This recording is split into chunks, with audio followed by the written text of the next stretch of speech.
We've all been through it. Rohit Brijnath is one of my favorite cricket writers. We go back many years, and I've always looked at him and said, wow, in much the manner that you look at a sports person and say, wow, when he plays certain shots. And Rohit and Rahul talk about the most bizarre things sometimes. I've heard the two of them talk together. But here's something that Rohit wrote, and he said, life intrigued him, yours included. Not just his, yours included. When he came to Singapore once, he charmed my friends. All men? Rohit? No, Rohit is. But Yeah, Rohit is. anyway, I'll let you think about that. Isn't it interesting that he remembered Ludhiana and Patiala but is struggling to remember that? So when he came to Singapore once, he charmed my friends. One gave him batting advice and he smiled. What are you reading? He'd ask. What do you think? He'd query. Not about cricket, but tennis, toughness, politics. He'd linger in bookshops, stroll into theatres, sit in wildlife parks.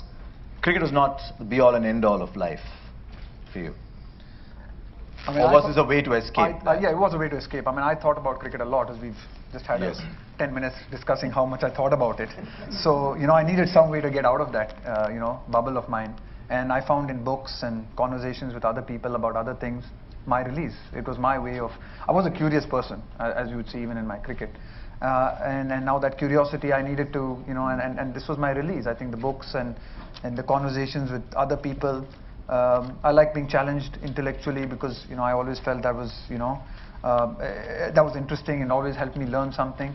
But yeah, I mean, this was my release. I hated, at the end of the day, in the evening, talking to cricket with someone else because I was talking to myself about cricket all the time. So, I needed to talk to somebody else about something else. And just a natural curiosity, I guess, about trying to, get to know different things, and took a lot of the pressure off me. I found, when I was reading books or speaking to people about other things and trying to find out what's interesting in their lives, I didn't think about cricket, and then, sort of refreshed me emotionally. You once gave me a book to read that was so large, only you could have finished it. and I almost had to fib saying I read half of it because it was so large, it was taking me 3 years to read. It was David Halberstam's book on Michael Jordan.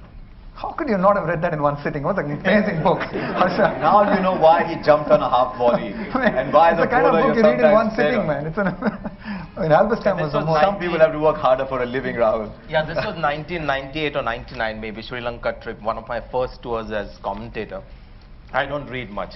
I read the typical Sydney Sheldons and all that, during college days. And suddenly I got into, non-fiction, and I read this Freedom at Midnight. And I loved it, and I, felt so proud that I read this kind of a book. So fleetingly, I just remarked to him, we had gone for dinner once, Sachin, you and Beachwadia somewhere. And I said, you must read this book, Freedom at Midnight, good. He said, I've already read it, it's quite good. And then I realized, 98, 99, I think 2-3 years into your international career, that this guy is different, from us cricketers. From us cricketers, Different from us sometimes too. Are we embarrassing you? No. Okay. I read a little bit in school, and I read the Hardy Boys and the Archies. No, you didn't. My son reads better than me. What a revelation. Rahul Dravid as a child read Hardy Boys. Magnificent Seven? What a book. You didn't read Charles Dickens and Jules Verne? No.